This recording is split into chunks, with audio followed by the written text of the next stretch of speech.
کا اصول اہل علم نے بتایا ہے کہ 7 سال تک بچے کو سینے سے چمٹا کے رکھو، 7 سال سے لے کر 14 سال تک بچے کو غلام بنا کے رکھو، 14 سال سے لے کر 21 سال تک بچے کو دوست بنا کے رکھو، اس کے بعد 21 سال کے بعد ان کی تربیت مکمل ہو جائے گی۔ یہ 3 مراحل ہیں۔ پہلے 7 سال گود میں اٹھا کے رکھو، اور آج بھی بعض جگہ پہ، یہاں جاپان کے اندر اب انہوں نے اجازت دیا کہ 7 کے 8 سال کے بعد بچہ سکول جائے گا۔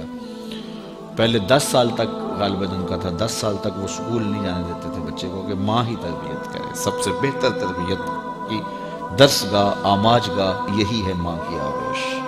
تو یہ جو 3 ساڑھے 3 سال کے بچوں کو ہم ماں اپنے سے دور کرنے کی کوشش کرتی ہے، نہیں، 7 سال بچے کو سینے سے چمٹا کے رکھے اور زیادہ وقت ماں دے، اور عمل سے سیکھتا ہے۔ اس لیے جب کوئی ماں باپ بن جائے تو اپنی عادتیں پرانی چھوڑ دیں اور اچھی عادتیں اختیار کرے، تاکہ وہ عادتیں اولاد کے اندر منتقل ہوں۔ الوالد سر لابیہ، عمومی قاعدہ یہ ہے کہ والدین کا عکس ہوتی ہے اولاد، والدین کا راز ہوتی ہے اولاد۔ بہت سارے لوگ آتے ہیں ہمارے پاس، جناب یہ ہمارے بچوں کو کوئی تعویذ دے دو، کوئی ان کے لیے دم کر دو، ان کو اپنا مرید بنا لو، ان کو اپنے پاس رکھ لو، ان کو اپنی صحبت میں رکھو، یہ نماز بھی نہیں پڑھتا، چلو ہم نہیں پڑھتے تو یہ تو پڑھے۔ تو میں کہتا ہوں جب آپ نہیں پڑھتے تو یہ کیوں پڑھے؟ یہ کیسے؟ یہ اصول یہ ہے کہ آپ کریں گے تو یہ کرے گا، لیکن آپ کہتے ہیں کہ ہم نہیں کرتے یہ تو کرے۔ ایک چور بھی چاہتا ہے کہ میرا بیٹا ولی ہو، جس طرح آپ ماحول فراہم کریں گے اس طرح کا جو ہے وہ عکس آپ کا اولاد ہوگی۔ حضور نے فرمایا ہر پیدا ہونے والا بچہ فطرت اسلام پہ پیدا ہوتا ہے، فطرت سلیمہ پہ پیدا ہوتا ہے۔ اب اس کے ماں باپ اس کو عیسائی بناتے ہیں، اس کے ماں باپ اس کو یہودی بناتے ہیں، اس کے ماں باپ اس کو مجوسی بناتے ہیں۔ تو یہ عمومی طور پہ ماحول اس کو فراہم کرتا ہے، لیکن فطرتاً اگر اس کو کوئی سبق ماں باپ کی طرف سے نہ ہو تو وہ فطرتاً اسلام پہ ہو، کیونکہ فطرت سلیمہ یہ ہر شے کی اصل ہے۔ ہر انسان پیدا ہوتا ہے تو فطرت سلیمہ میں پیدا ہوتا ہے۔ تو اچھے والدین اچھی تربیت کی ضمانت ہے۔ تو جب کوئی کسی شخص کی شادی ہو جائے تو شادی سے ویسے بھی دین کی تکمیل ہو جاتی ہے، تو پھر اپنی عادات کو بھی بہتر کرے، اور تاکہ آنے والی اولاد نے اس کے عمل سے سیکھنا ہے، اس کے رویے سے سیکھنا ہے، اس کے طرز زندگی سے سیکھنا ہے۔ تو ہمارا سب سے قیمتی سرمایہ ہماری اولاد ہے۔ بعض اوقات ہم جو ہے وہ سارا دن اپنے کاروبار کو دیتے ہیں، دیگر امور میں دیتے ہیں، اولاد کو وقت نہیں دیتے۔ تو اولاد کو وقت چاہیے ہوتا ہے، اور اولاد کو وقت دینا چاہیے، اور اولاد کو وقت دینے سے ان کی اچھی تربیت ہوگی۔ وہ آپ کے پاس بیٹھے اٹھیں گے، آپ کی باتیں سنیں گے، آپ کے عمل دیکھیں گے، آپ کے رویے دیکھیں گے، تو پھر ان کے اندر اس کا عکس پیدا ہوگا۔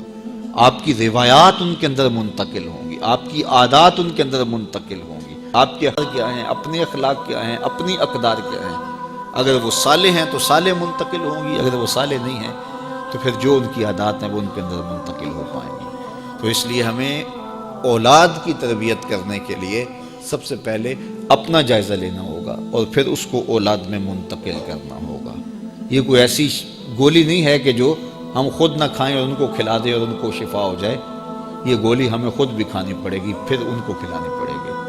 تو اس لیے قرآن نے کہا قُوا أَنفُسَكُمْ وَأَهْلِيكُمْ نَارًا وَقُودُهَا النَّاسُ وَالْحِجَارَةُ، اپنے آپ کو اور اپنی اولاد کو، اپنے اہل و عیال کو جہنم کی آگ سے بچا لو، جس کا ایندھن انسان اور پتھر ہیں۔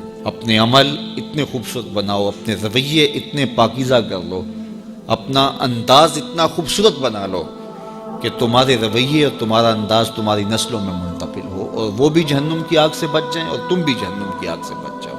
لیکن اگر تمہارے رویے خوبصورت نہ ہوئے، عمل خوبصورت نہ ہوا۔ اولاد کی تربیت میں سب سے اہم چیز کیا ہے؟ ہم سمجھتے ہیں کہ تربیت میں ہماری گفتگو اثر انداز ہوگی، ہم دلائل کے انبار لگا دیں گے اور اولاد کو قائل کر لیں گے۔ اولاد قائل کرنے سے نہیں سیکھتی، اولاد آپ کے عمل سے سیکھتی ہے۔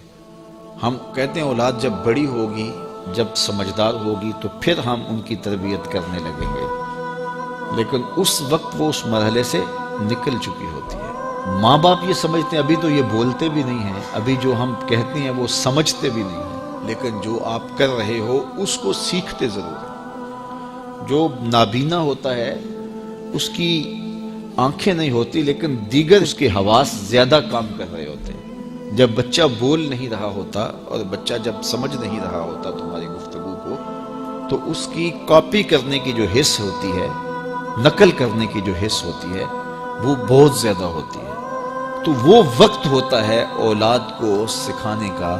اس لیے میرے حضور نے ارشاد فرمایا کہ اپنے گھروں کو قبرستان نہ بناؤ۔ یعنی جس طرح قبرستان میں کبھی نماز نہیں پڑھی جاتی، تو تمہارے گھر کے اندر نماز نہ پڑھی جا رہی ہو تو بچے کہیں گے اور خود مصلی پہ کھڑا ہونا شروع ہوں گے۔ ابتداً وہ یوں ہی مصلی پہ آئیں گے۔ امام غزالی فرماتے ہیں ہر عمل پہلے ریا ہوتا ہے، پھر عادت بنتی ہے، پھر عبادت بنتی ہے۔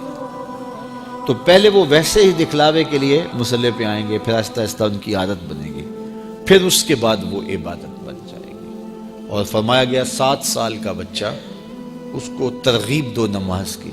10 سال کی عمر ہوگی اور ابھی تک نہیں پڑھتا، تو پھر اس کو مار کر کے ہلکی ضرب سے اس کو زود و کوب بھی کیا جا سکتا ہے اور اس کو نماز کا خوگر بنایا جائے، تاکہ بلوغت سے قبل وہ نماز کا عادی بن جائے۔ اور آپ کو یہ بتاؤں کہ جو عمل بچے بچپن میں کرتے ہیں بلوغت سے پہلے، مثال کے طور پہ نماز پڑھتے ہیں، ابھی ان پہ نماز فرض نہیں ہوئی، واجب نہیں ہوئی۔